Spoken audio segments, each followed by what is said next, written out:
Huwag nang magpahuli. Sama-sama tayong babangon muli.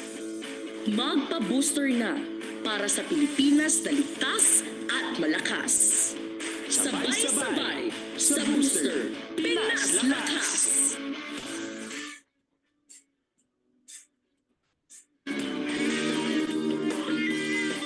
Alright, magandang umaga mga kachika. Wednesday na naman kaya oras na para sa programang Chikahang Pangkalusugan. Kasama ninyo kami mula sa Department of Health, Bicol Center for Health Development. Ako si Maxine. At ako si Joanna. Yan, so isang oras nga muli tayo magchichikahan tungkol sa mga health events and health programs ng Department of Health. Pero syempre, bago ang lahat ng yan, aalamin muna natin kung ano ang latest na balita mula sa Department of Health Bicol.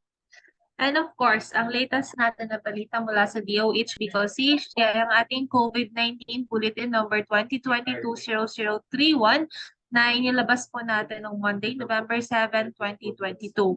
Ito po ay datos from October 30 to November 5, 2022 or morbidity weight 44. So from October 30 to November 5, 2022, mayroon po tayong naitala na 141 new COVID-19 cases for the whole Bicol region. So ang ating total number of COVID cases na recorded sa Bicol region ay 64,942. Ito po ay simula nung nakapagtala tayo noong March 2020. So sa 141 na bagong kaso ng COVID-19, 32 po dyan ay mula sa Albay, kung saan 13 ay Legazpi City, 6 mula sa Daraga, tigdadalawa naman po ang Libon, Malilipot, Malinaw, Manito, at tig-iisa ang Bakakay, Kamalig, Ligao City, Santo Domingo, at Tabaco City.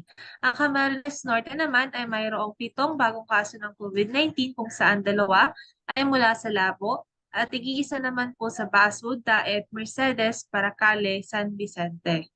Ang Camarines Sur ay mayroon pong 72 new COVID-19 cases kung saan 11 ay mula sa Naga City, 8 ay mula sa Pili, 7 ay mula sa Nabua, 6 mula sa Bula, 5 naman po ang Iriga City at Sipokot, 4 mula sa Bato, 3 mula sa Milalabak, 3 rin po mula sa Tinambak, at tigdadalawa po ang Calbanga, Kamaligan, Lagunoy, Libmanan, Pasacao, San Fernando. Ang mga sumusunod naman po ng munisipyo ay mayroong tig-isang bago ng kaso ng COVID-19. Ito po ay mula sa Baaw, Puhi, Cabusao, Goa, Magarao, Ocampo, Pamplona, at Ragay. Ang Catanduanes ay mayroon naman pong 4 na bagong kaso ng COVID-19 kung saan 2 ay mula sa Birac, 1 mula sa Caramuran at 1 mula sa Panganiban. Samantalang ang probinsya po ng Masbate ay mayroong 3 bagong kaso ng COVID-19 kung saan 1 po ay mula sa Aroroy, 1 sa Masbate City at 1 rin mula sa Luzon. Sa Sorsogon naman po, mayroong 23 new COVID-19 cases kung saan 9 ay mula sa Sorsogon City, 3 mula sa Magallanes, tigdadalawa naman po ang Barcelona, Gubat, Irusin, Puban, at 1 mula sa Castilla, 1 rin po mula sa Donsol, at 1 rin po mula sa Pilar. So ang ating active cases as of November 5, 2022 ay 1,458 for the whole Bicol region. So dumako naman po tayo for our recovery. So may naiulat nga po na 153 recoveries from October 30 to November 5, 2022 for the whole Bicol region. So ang total na bilang na po ng recoveries natin ay 60,822 or katumbas ng 93.66% ng total na record na COVID-19 cases for the whole Bicol region. So sa distribution po ng 153 new COVID-19 cases, 87 from Camarines Sur, 1 sa Catanduanes, 14 sa Masbate, 22 sa Sorsogon, at 29 sa Naga City. Paalala lamang po ang recoveries po na hindi po na-report dito sa ating Regional Epidemiology and Surveillance Unit ay hindi po may include sa ating daily reports. So ito po ay updated na rin po base sa data reconciliation kasama po ang ating mga provincial PRESUs or provincial surveillance units. Sa deaths naman po, mayroon po tayong nai-report na 4 na deaths from October 30 to November 5, 2022. So ang total na bilang na deaths sa Bicol region ay 2,662. So sa distribution po ng apat na newly reported deaths, 3 ay mula sa Sorsogon at 1 mula sa Legazpi City. So paalala po dito, ito po ay hindi nagre-reflect ng actual date of deaths at ito po ay base sa mga validated reports kasama yung mga death certificates ng mga pasyente. Dumako naman po tayo for our COVID-19 vaccination status as of November 5, 2022. So sa 4 million na target population po natin, ang naka-receive ng at least isang dose ay 92.29% po out of the 4 million target population for the whole Bicol region. Ang nabigyan na rin po natin ng at least isang dose sa ating senior citizens na target ay 68.9%. Ang bilang naman po ng fully vaccinated individuals ay nasa 3,613,232 at yung mga nakapag-receive po ng booster or additional dose ay 614,856. Sa dose naman po natin from October 30 to November 5, mayroon pong nabakunahan na 1,089 samantalang nabigyan na booster for that week ay 1,605. So lastly po, for our healthcare utilization as of November 5, 2022, sa 718 na non-ICU beds dedicated for COVID-19, 67 or katumbas ng 9% ang kasalukuyang nagagamit. For ICU beds naman na dedicated for COVID-19 use, sa 57 po na ICU beds, 11 or katumbas ng 19% ang nagagamit. And for severe and critical admissions, mayroon pong 20. So para lamang po natin, ngayon po medyo nag-i-ease na po yung restrictions natin, especially with wearing face mask. We still encourage everyone to use and to assess if pwede ba natin alisin yung face mask natin in a situation, as well as magpabakuna po tayo, especially po sa booster doses kasi base po sa ating datos, marami pa rin po ang hindi nabibigyan ng kanilang mga booster shots. Kaya pumunta po tayo, makipag-ugnayan sa ating LGUs and avail our booster shots. For other news, Max? Yes, para naman sa ibang balita, alamin natin kung ano ang mga health events nating buwan ng November. So, ang November po ay tinataguri ang Lung Cancer Awareness Month. So, ang lung cancer po ay isa sa mga common types ng cancer dito sa Pilipinas kung saan mataas ang mortality rate or marami ang namamatay. So, itong Lung Cancer Awareness Month ay nagbibigay atensyon sa ating publiko ng mga preventive measures para alamin natin kung ano yung mga symptoms na kailangan nating bantayan. Ang November rin ay National Children's Month. Itong National Children's Month aims to celebrate and recognize children as the most valuable assets of the nation and emphasize the importance of the role within the Filipino family and Philippine society. Ang November rin ay Filariasis Awareness Month. Kaya ang Department of Health ay mayroong National Filariasis Elimination Program kung saan nagpasasagawa po tayo ng Mass Drug Administration Campaign sa mga probinsya na mataas ang risk ng filariasis para sa or kaya yung mga probinsya na under elimination status na continuously po natin minomonitor. Ang November rin ay Traditional and Alternative Healthcare Month. So, ang annual observance of Traditional and Alternative Healthcare Month seeks to heighten public awareness of the availability and accessibility ng traditional and complementary medicine and treatment and educates the public kung paano tayo mag-benefit sa traditional and alternative healthcare. Ang November rin ay Malaria Awareness Month. So ang malaria is isang sakit po na mula po sa kagat ng lamok. Madalas po na kukuha ito sa mga lugar na rural and forested, swampy, and mountainous regions. So malalaman po natin dito sa ating Malaria Awareness Month kung paano po ito may iwasan at tungkol sa iba pang kaalaman tungkol sa malaria. Sa second week of November naman ay National Skin Disease Detection and Prevention Week. So dito po pinapaalam natin sa publiko ang importansya ng self-examination, ang tamang skincare, ang early consultation with dermatologist para sa proper management ng skin diseases. Sa third week of November naman ay Drug Abuse Prevention and Control Week. Every third week of November po, dito po natin pinopromote sa publiko ang awareness against the evil effects of illegal drug use as well as ang public cooperation in the government's anti-drug campaign. Sa third week of November ay National Consciousness Week against Counterfeit Medicine. So dito po nagpo-promote tayo ng public awareness on the issues regarding the proliferation of counterfeit medicine and to educate consumers sa potential harm ng mga counterfeit drugs. Sa third week of November rin ay National Biotechnology Week. National Biotechnology Week aims to emphasize the positive impact of biotechnology on the various sectors of the society as the Filipinos strive to proactively respond to the changing times brought about by different global crises such as the COVID-19 pandemic. Sa November 7, ang nakaraang November 7 ay National Food Fortification Day. So this recognizes the persistence of micronutrient deficiencies bilang isang public health problem na nag-affect sa significant proportion ng population, resulting in adverse physical, mental, social, and economic consequences to individuals, communities, at sa buong bansa.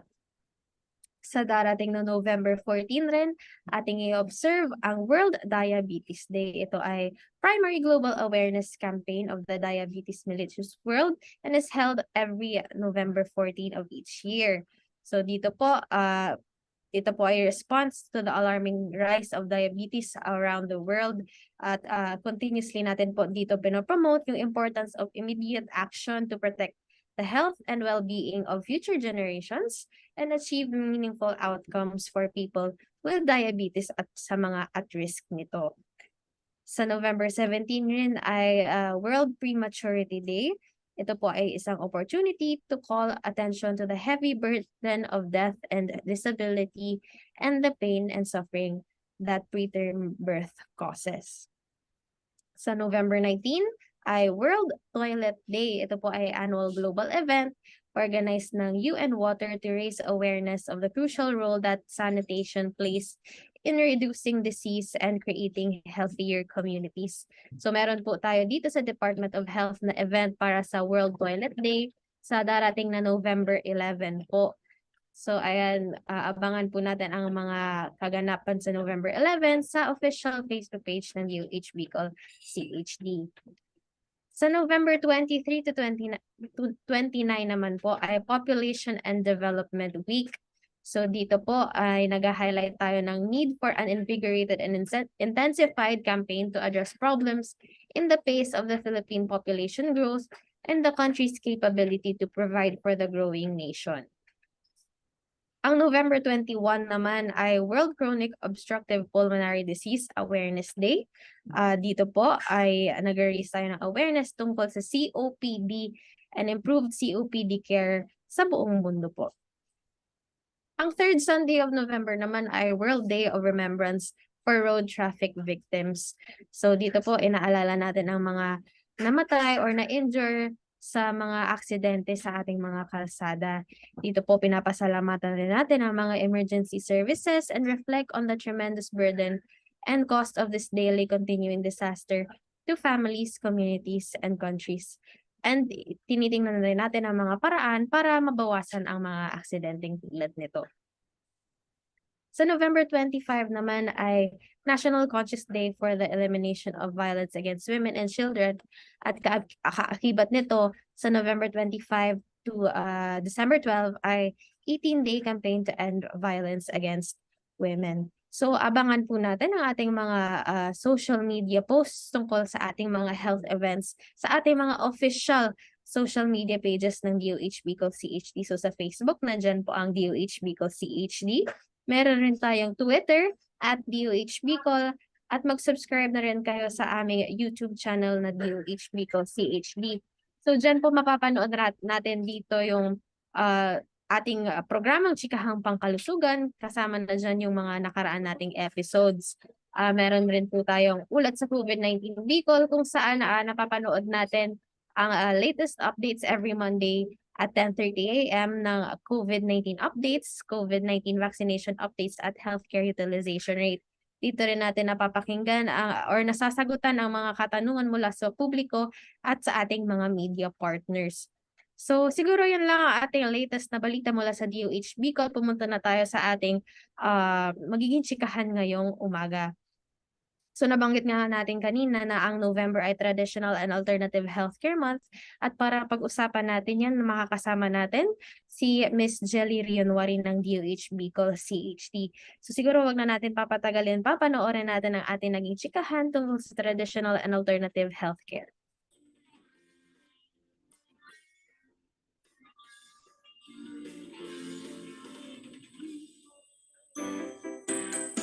Alright, so dahil na ngayong November ay Traditional and Alternative Healthcare Month, makakasama natin mula sa DOH Bicol CHT si Miss Jelly Nuarin. So magandang umaga po, Ma'am Jelly.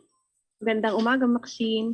Alright, so simulan natin sa pinaka-basic, Ma'am. Ano nga ba ang Traditional and Alternative Healthcare?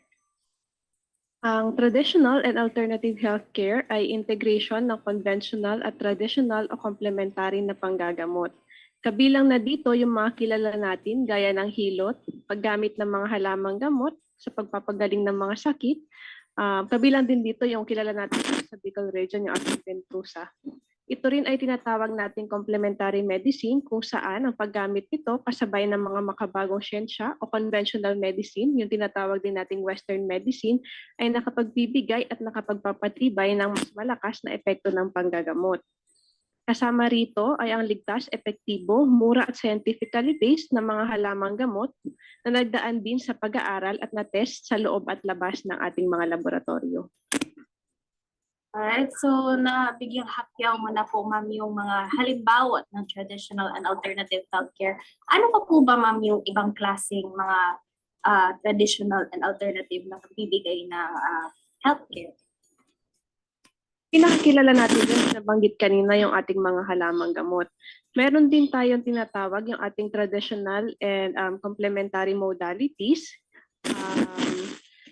Ang layunin ng mga modalities na ito ay bigyan ng mind and body interventions kung saan ang focus po nito ay magkaroon ng balanse sa ating katawan, kagaya ng magkaroon ng balanse ang init at lamig, balanse ng asin at ng tubig. Yun po yung mga ilan sa mga foundation o kaya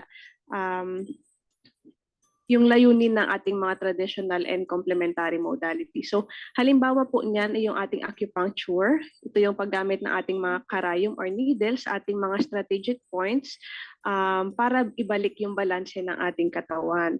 Meron din po tayong tinatawag na acupressure. Parang kapatid po yan ng ating acupuncture kung saan nagbibigay tayo ng pressure, binibigyan natin ng diin sa parte ng katawan kung saan masakit para mabigyan po tayo ng flow of energy. Ibalik yung flow of energy, makadalo yung ang labig na kailangan ng katawan. Gamit po dyan ating kamay, ating mga fingers or yung ating thumb or knuckles para magbigay ng pressure. Meron din po yung ating sumisikat ngayon yung ating chiropractic practices, yung pinapatunog yung ating mga buto. Ang function naman po noon ay ibalik yung relationship ng ating spine sa ating nervous system, yung ating brain or yung iba pang parts ng katawan.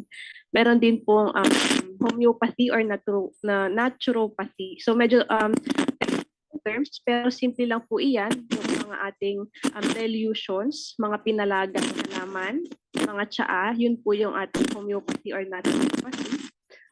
Kung saan ang goal din po ay ibalik yung balance ng ating katawan. So,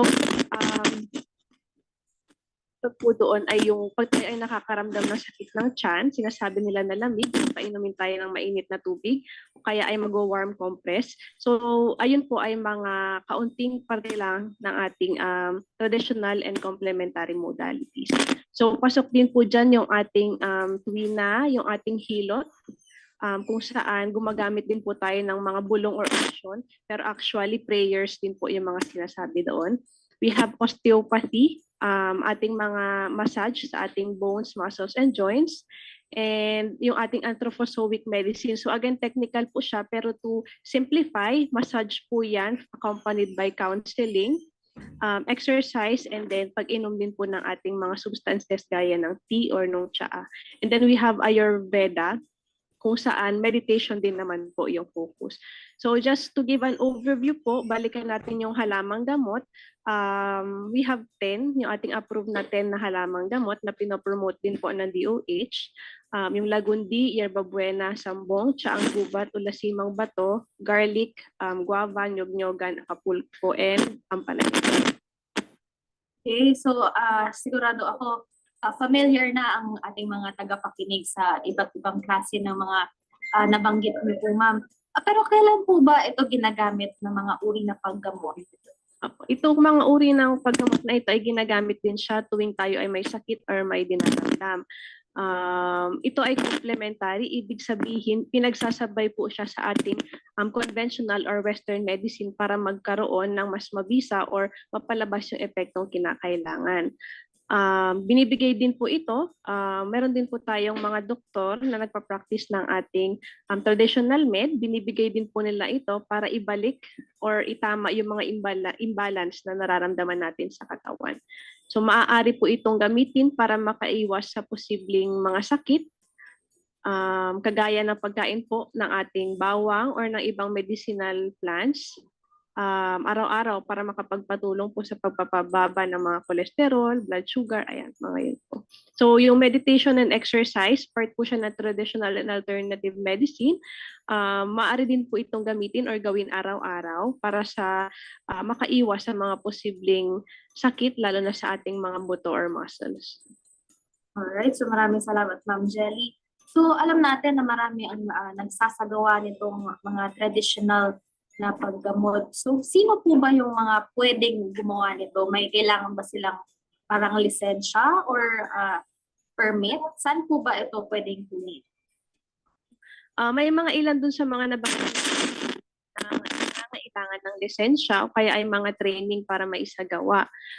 Meron din po tayong mga practices na nangangailangan ng lisensya para makapagpatayo sila ng kanilang wellness center or ng wellness clinic kung saan doon lamang nila pwedeng isakagawa yung mga ganong practices.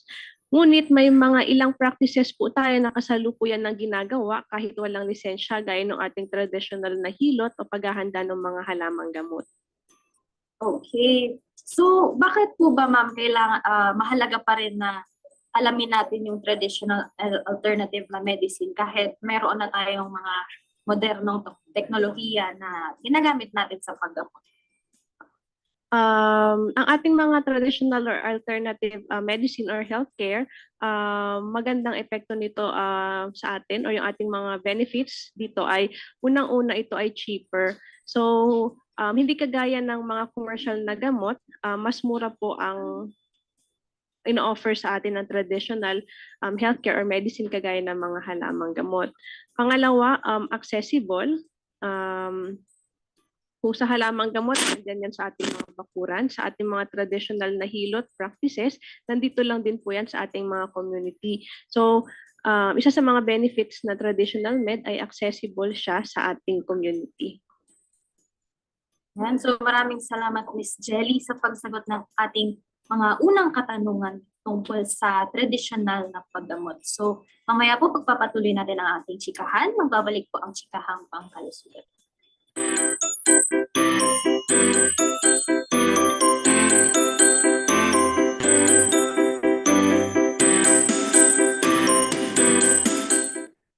Ang araw-araw na paglalakad?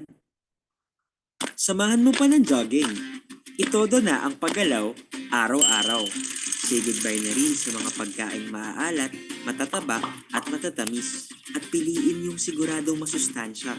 Gawin ito para makaiwas sa mga sakit na diabetes, cancer, hypertension, sakit sa puso at iba pa. Follow na kami para sa karagdagang impormasyon. Let's move more. Eat right para sa isang healthy Pilipinas. Sa ngalan ng pag-ibig, Pangakong ikaw lang. walang hindi gagawin. Walang hindi hahamakin. Paulit-ulit. Araw-araw ikaw pa rin. For richer, For poorer in sickness and in health. Kung mahal mo sila, Magpa-booster ka.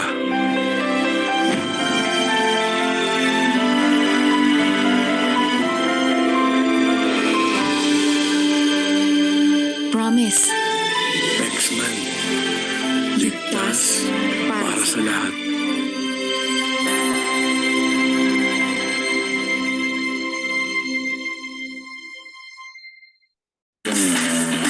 Game na ang mga Pilipino na ituloy ang live sa labas dahil sa booster, Pinas Lakas!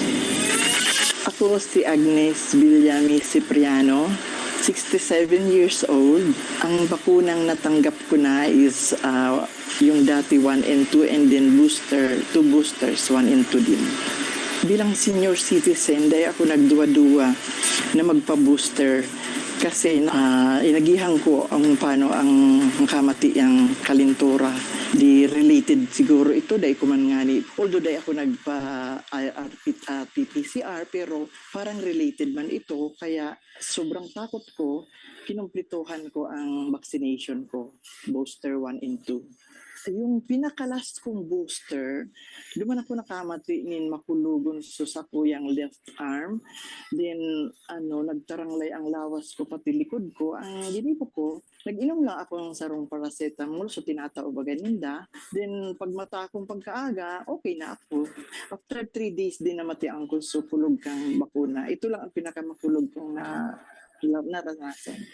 Bilang senior citizen, kaipuwanta na talaga ang proteksyon kasi dahil maluya naman ang satuyang mga immune system, kaipuhan maprotektaran kita lalo sa COVID na naglalakop na niyan.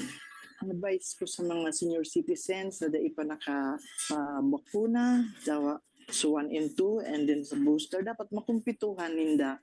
Makaapat lang, at least talaga makaapat ng ineksyon. Kasi dahil na ako natatakot, dahil na ang mga senior citizen natatakot makisalamuha. Tapos syempre, iniisip may protektado na maulakitan kay ining COVID-19. Sa booster, Pinas, lakas! Sabay tayong bumangon. Magpa-booster ngayon.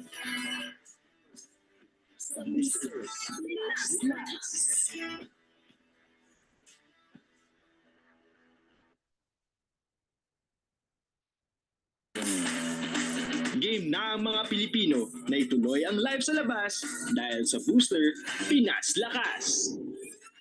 Kasi tumasabi, Women Villami, ang edad ko, 94, nagpa-inisyon na ba ako sa itong booster, pagduwa ng booster. Kaya po ako nagdudua-dua sa gusto ko, marahay man ako, magdipensya sa mga kahilangan. Hanin, ang isip ko, dahil na ako, hindi man ako mabutan ng mga hilang na yan. Wala naman akong naramdaman sa ito. Kaya mga senior citizen na kapo ako, dapat magpabakuna naman kamo tangani. Kaya ang COVID-19 sa booster, Pinas Lakas. Sabay tayong bumangon. Magpa-booster ngayon. Sa booster, Pinas Lakas!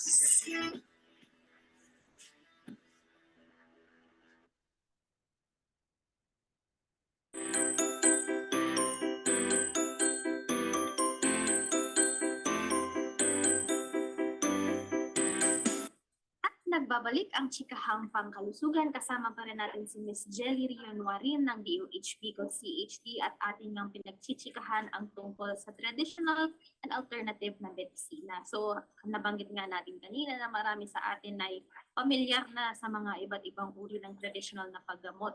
Pero syempre, meron pa rin tayong mga information na nakukuha na hindi tayo sigurado kung tama or mali. So, kasama natin si Ms. Jelly para bigyang linaw ang iilang mga impormasyon na ito. So, sa ating mga susunod po, ma'am, na mga sasabihin, ito yung madalas natin marinig sa community or nababasa sa online.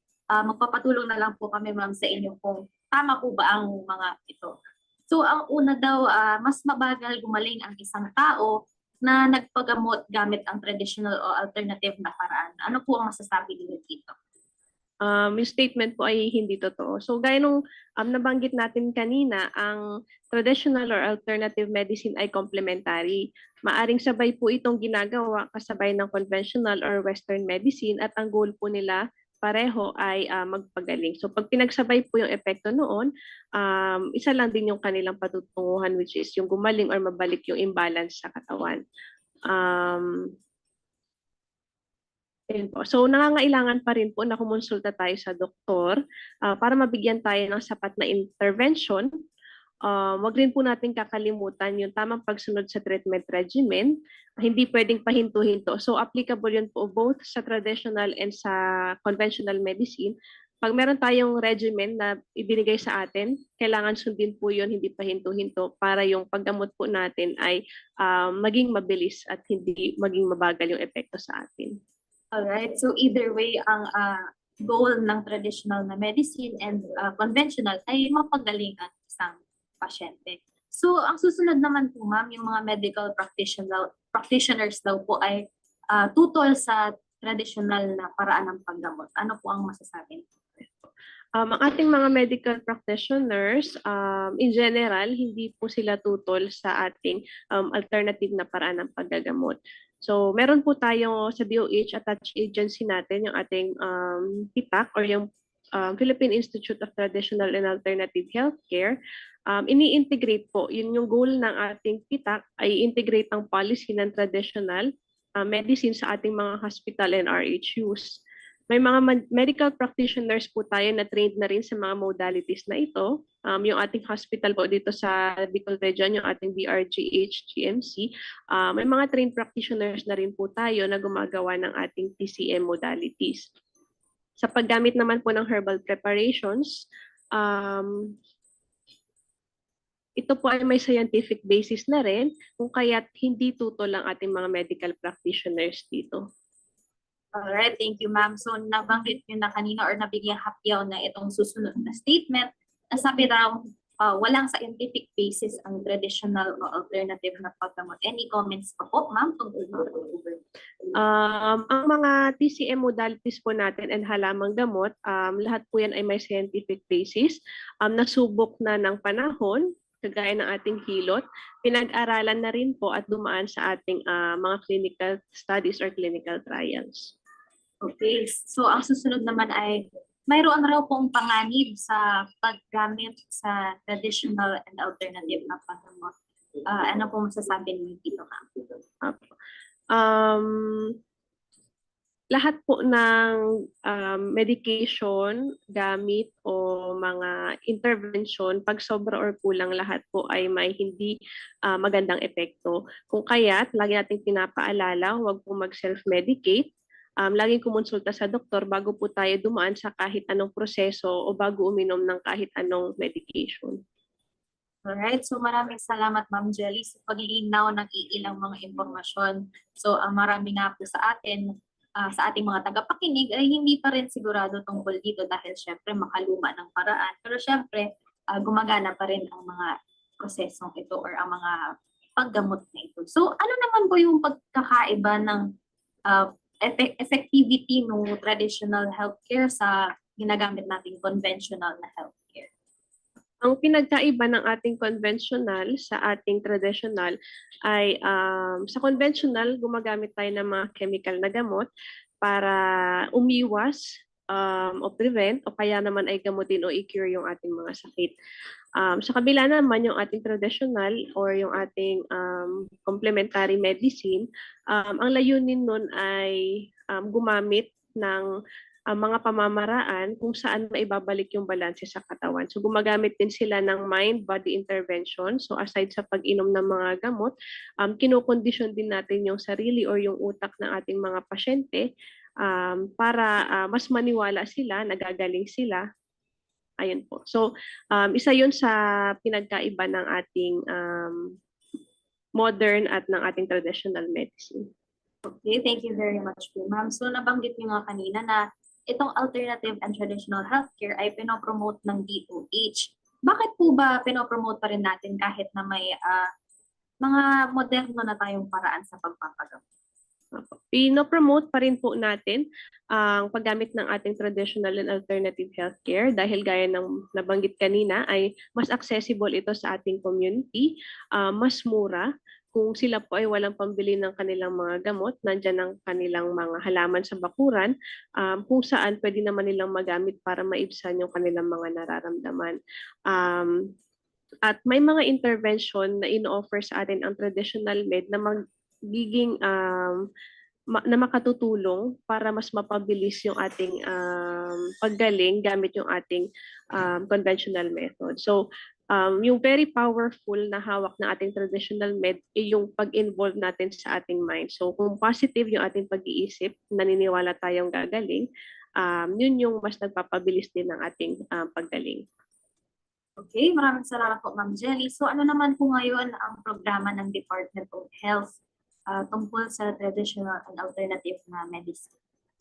Meron po tayong mga advokasyan yan. Nagbibigay din po tayo ng training kung paano gumawa at kung paano tamang gamitin yung ating mga herbal medicines. Ang ating mga primary health care, mga hospitals, ay maaari rin po silang mag-request ng training para sa mga nabanggit na mga TCM na modalities para maging accredited sila at magkaroon sila ng lisensyang makapag-practice ng ating mga modalities. Yan. So maraming salamat, Ms. Jelly, sa pagsagot ng ating mga katanungan tungkol sa traditional and alternative na medicine. So ano naman po ang inyong mensahe para sa mga nakikinig sa atin ngayong araw? Sa parehong side po ng ating traditional at ng ating conventional na medicine, nararapat na lagi tayo kumonsulta sa ating mga eksperto o mga doktor para mabigyan ng tamang diagnosis sa ating nararamdaman. So wag na wag po tayong mag-self-medicate at agad na kumonsulta pag lumala ang mga nararamdamang sakit o di kaya ay hindi humuhupa o nababawasan yung mga nararamdaman pagkatapos ng alternative treatments. Ang alternative and traditional medicines ay kaagapay natin sa ating kasalukuyang medisina sa pagpapabuti ng kalusugan ng bawat isa. So i-emphasize lang po natin, complementary medicine po ito, sabay po siyang binibigay sa ating conventional medicine. Kung kaya't wag po nating lalagpasan or kakalimutang magpakonsulta muna bago tayo pumunta at magsagawa ng mga traditional na intervention na ito. And ayun po. So marami na pong lumalabas na mga practitioners na ito. May mga modalities po na nangangailangan ng eksperto gaya ng sa ating acupuncture, chiropractic. Pinag-aaralan din po ito at kailangan eksperto or lisensyado ang gumawa para masiguro natin na tama yung ginagawa sa ating mga joints, mga buto. Ayun. So maling pagtusok or maling pagtulak sa mga joints natin or buto, maaari din po siyang makapag-create ng hindi magandang epekto. Alright, so once again, maraming salamat kay Ma'am Jelly Rianwarin ng DOH Bicol CHT. At yan po ang ating naging chikahan sa traditional and alternative health.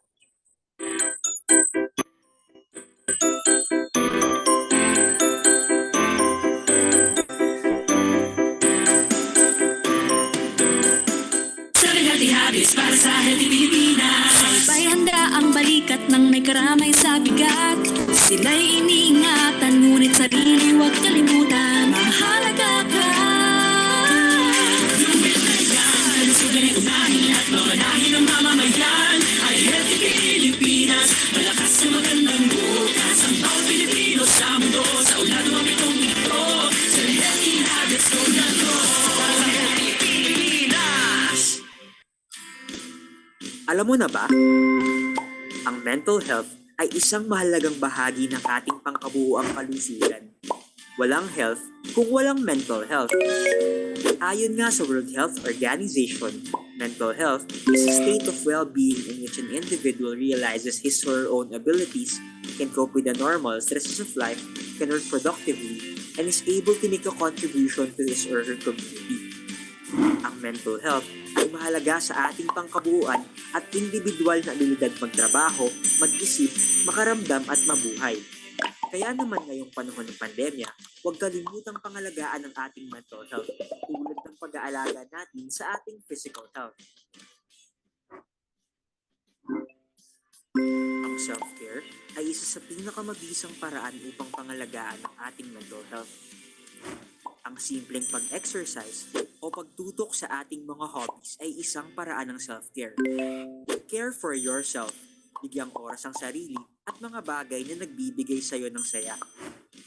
Nagkakaroon ka na rin ba ng Zoom fatigue dahil sa meetings o di kaya ay sa online class? Huwag kalimutang magpahinga. Importanteng maglaan ng break at ipahinga ang utak. Maglaro muna ng paboritong games. Malaking tulong ang breathing exercises sa pagpapakalma at para maibsan ang ating pakiramdam. Matuto rin mag-set ng boundaries para sa iyong work-life balance. Matutong respeto ang work boundaries ng iyong mga katrabaho. Dahil sa pandemya ang ating kinakaharap, hindi mapigilan na tayo ay mapalayo sa ating mga mahal sa buhay. Ngunit hindi dapat maging hadlang ang distansya upang tayo ay mag-hashtag care for others. Nakumusta mo na ba sina lolo at lola this week? How about sina mama at papa? Mga kapatid, kaklase? Kung hindi pa, ang isang simpleng kumusta sa pamamagitan ng video or voice calls o text messages ay tiyak na makatutulong sa kanilang mental well-being. Care for others, ang isang malakas na support system ay nakakatulong rin sa pagpapabuti ng ating mental health. Kung ikaw o sino man sa iyong kakilala ang nangangailangan na makipag-usap sa isang mental health professional, tumawag lamang sa mga numero ito mula sa National Center for Mental Health. Ito ay libre lamang at kahit sino ay pwedeng tumawag. Ngayong panahon ng pandemya, hindi biro ang pinagdadaanan mo, kaya naman make sure to care for yourself and care for others para sa isang healthy Pilipinas.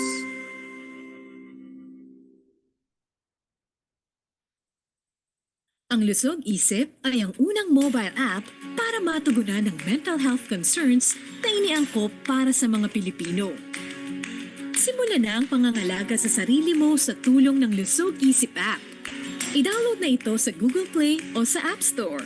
Para gumawa ng account, mag-register gamit ang nais mong username, password, at magpakilala ng iyong sarili. Sagutan ng screening tools upang mabigyan ka ng angkop na tulong. Makikita ang iyong mental health scores sa dashboard ng app. Bibigyan ka ng app ng impormasyon sa iyong kalagayan upang mabigyan ka ng tamang tips para mapangalagaan ng iyong sarili.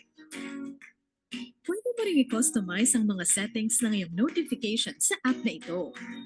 Sa Interventions tab, makikita ang iba't ibang materyales tungkol sa mental health at wellness. May self-care tools rin na matutulungan kang ma-update at ma-track ang kalagayan mo. Patuloy lang na gamitin ang app upang makakuha ng mga achievements.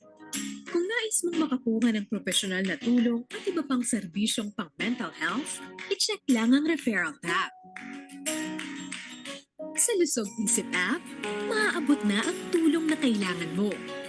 Lusog Isip app para sa Healthy Pilipinas.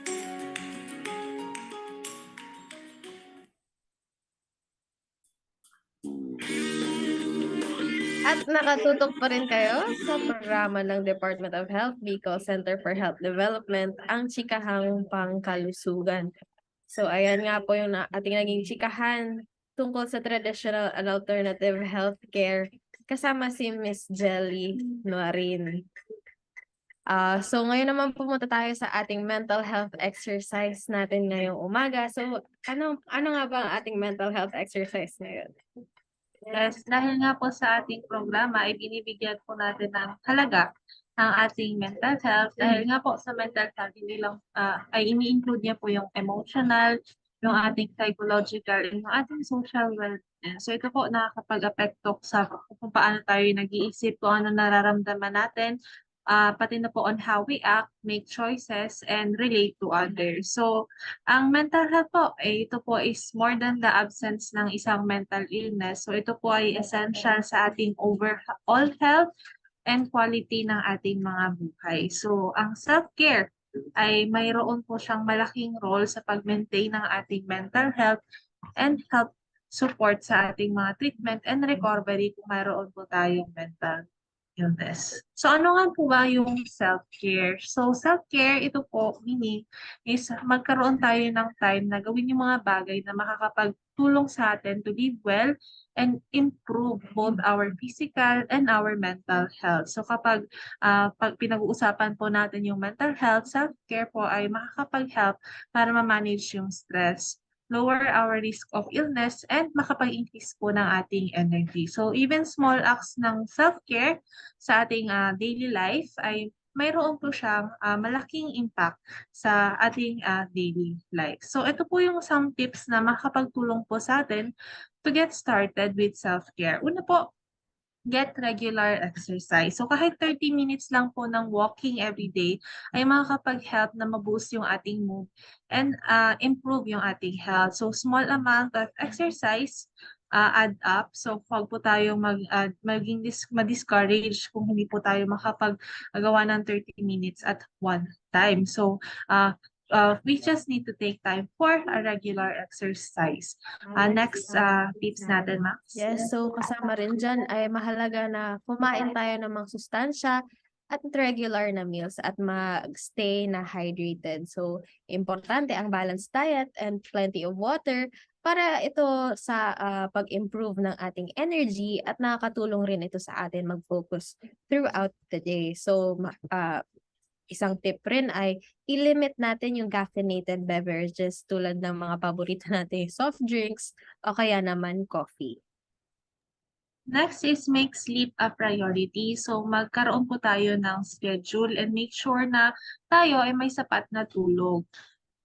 Blue light po sa ating mga devices and screens ay maaari pong makapagpahirap or make it harder po sa atin para makatulog. So, pwede po nating ma-reduce yung blue light exposure mula po sa ating computer or phone bago po tayo matulog para mas madali po tayo makatulog paggabi. Maganda rin if mag-try tayo ng isang relaxing na activity dahil syempre sa araw-araw madalas on the go tayo, kaya explore relaxation or wellness programs or kaya naman apps which may incorporate meditation, muscle relaxation or kaya naman breathing exercises. So meron nga tayong iba't ibang klaseng apps na mahahanap sa ating Play Store and Apple Store. Kasama na rin dyan ang ating Lusog Isip app. So maaari nyo po yung i-download. Yan po ay isang app para sa mental health mula sa Department of Health. So maganda rin if mag-schedule tayo ng regular times para sa mga exercises na ganito o kaya naman iba pang mga activities tulad ng journaling. Next po is set goals and priorities. So kailangan po natin makapag-decide kung ano yung mga dapat na magawa na now and ano yung mga pwede pang magawa later on. So marunong po tayo mag-organize kung ano ba yung mga kailangan natin gawin. And also learn to say no sa mga new tasks kung nafe-feel na po natin na marami na po tayong ginagawa or nagagawa. So trying to be mindful po sa ating mga na-accomplish at the end of the day and wag po tayong mag-focus sa mga bagay na hindi po natin nagawa. Huwag rin natin kakalimutan na mag-practice ng gratitude. So alam naman natin kapag marami tayong problema, madalas nakakalimutan natin yung mga magagandang nangyari sa ating araw. So remind yourself of daily of things you are grateful for. Magandang activity dito ay sa pagiging specific, isulat kaya natin siya or kaya bago naman matulog, pwede natin silang i-replace sa ating mga isip. Next po, we shall focus sa ating positivity. So, i-identify po natin and i-challenge natin kung ano man yung mga naiisip natin na negative and unhelpful thoughts. So, focus lang po tayo sa positive things as much as possible. Kasi negative thoughts po will really bring us down or our whole day makakapag-epekto siya sa atin kung meron po tayong negative thoughts at ini-entertain po natin ito. Yes, and importante rin po na mag-stay connected tayo. So reach out to your friends or family members who can provide emotional support and practical help. Sabi nga nila, no man is an island. Kaya makipag-communicate tayo sa ating mga mahal sa buhay dahil hindi lang naman sarili natin ang ating matulungan dito, pati rin naman sila kung sila ay pareho ang pinagdadaanan. So yun lang ang ilang mga self-care tips na ating binigay. So iba-iba naman po yan kada tao at importante mahanap natin kung ano yung angkop sa ating pamumuhay at kung ano yung gusto nating gawin. So medyo may trial and error yan at nasa atin na yan para i-discover kung ano ang mga gumagana sa ating mga mental health. Yeah, so kailangan din po natin malaman, except dito sa mga healthcare tips, kailangan din po natin malaman kung kailan tayo dapat humingi ng professional help. So, kailangan po natin humingi ng professional help kapag tayo ay nakaka-experience ng severe o kaya distressing symptoms na nag-last na ng more than 2 weeks or mas mahaba pa kaysa sa 2 weeks. So, ito pong mga severe or distressing symptoms includes difficulty of sleeping, nahihirapan na po tayo matulog, parang nagbago po yung ating appetite na nakapag-result po sa unwanted na weight changes. Nag-struggle po tayo na to get out of bed sa morning dahil po sa ating mood, difficulty din po sa pagko-concentrate, nawala na po tayo ng interest sa mga bagay na usually na i-enjoy natin. And lastly, mayroon po tayong inability na makapag-perform sa ating mga usual na daily functions and responsibilities. So napakahalaga po na humingi po tayo ng tulong kung kinakailangan na kasi huwag po natin antayin until our symptoms ay overwhelming na saka tayo hingi ng tulong. So talk about your concerns sa ating mga primary care provider na makakapag-refer po sa atin sa mga mental health specialist kung kinakailangan. So meron din po pala tayong kumusta ka, tara usap tayo.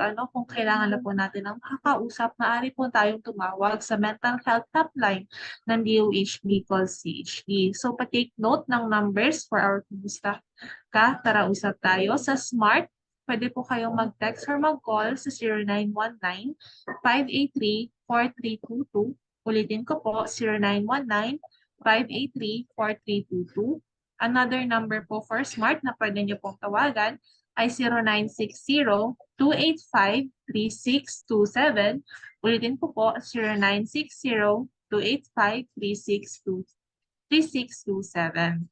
So sa Globe naman po, maaari din po kayong tumawag sa 0927-844-1677. Ulitin ko po, 0927-844-1677. So wag po tayong mag-atubili na tumawag sa mga number na ito para po kung kailangan natin matulong ay meron po tayong makakausap especially about our mental health. Meron din po pala sa dito number 0991-730-6292.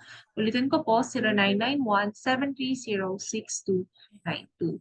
So pangalagaan po natin hindi lang po yung ating mental health, pati na rin yung physical health, kundi pati na rin po yung ating mental health para po ma-attain natin yung holistic health na tinatawag natin. So I think yun na po yung ating naging chikahan for today. So naway marami po kayong natutunan sa ating topic na traditional and alternative healthcare, pati na rin po sa pag-aalaga sa ating mental health. So nasa gitna pa rin po tayo ng pandemic, kaya patuloy pa rin po natin yung ina-advocate yung observance ng minimum public health standards tulad ng BIDA, yung choose to wear the best fitted mask, isolate kapag tayo nakakaramdam ng sintomas, double up protection sa pamamagitan ng vaccination and boosters, and ensure good airflow. Iwasan din po natin yung feces, close contact, close spaces, and crowded places, and seek early consultation and isolate kapag meron na po tayong na-feel na symptoms. So ito po mga paraan na ito ay hindi lang po ito makakatulong na maiwasan yung COVID-19, kundi ito din po makakatulong para makaiwasan natin yung iba pang infectious diseases. Susundin po natin yung mga iba pang preventive measures kontra iba pang sakit dahil karamihan o halos naman lahat na sakit po ay maaari nating maiwasan sa tamang paraan. So nasa kamay po natin ang ating kalusugan. Kaya abangan po natin yung mga posts ng DOH Bicol CHD kasi regularly nagpo-post naman po kami about mga sakit na pwede po nating maiwasan, especially sa preventive measures. So hindi lang yan, kailangan din po natin pangalagaan ating mental health dahil ang ating kalusugan ay hindi lang nakasalalay sa ating physical health, kundi pati na rin po sa ating mental health. So sa muli, ako si Joanna. At ako si Maxine. Maraming salamat po sa mga tumutok sa ating programa ngayong umaga. Magkita-kita tayo sa ating susunod na Chikahang Pangkalusugan. Maraming salamat po at magandang tanghali sa lahat.